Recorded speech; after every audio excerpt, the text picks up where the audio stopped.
بسم اللہ الرحمن الرحیم۔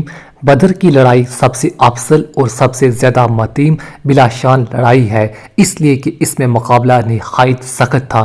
مسلمانوں کی جماعت نہایت قلیل، کل 315 آدمی تھے، جن کے پاس صرف 3 گھوڑے، 6 یا 9 سواریں اور 8 تلواریں تھیں اور 70 اونٹ تھے۔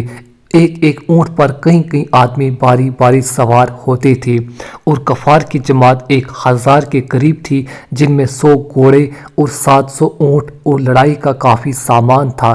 اسی وجہ سے وہ لوگ نہایت اطمینان کے ساتھ باجوں اور گانے والے اونٹوں کے ساتھ میدان میں آئے۔ ادھر نبی اکرم صلی اللہ علیہ وآلہ وسلم نہایت متفرق کہ مسلمان نہایت کمزوری کی حالت میں تھے۔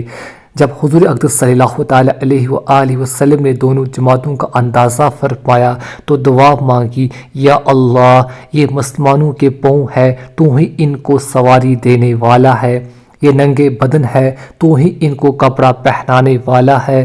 یہ بھوکے ہیں، تو ہی ان کا پیٹ بھرنے والا ہے۔ یہ فقیر ہے، تو ہی ان کو غنی کرنے والا ہے۔ چنانچہ یہ دعا قبول ہوئی۔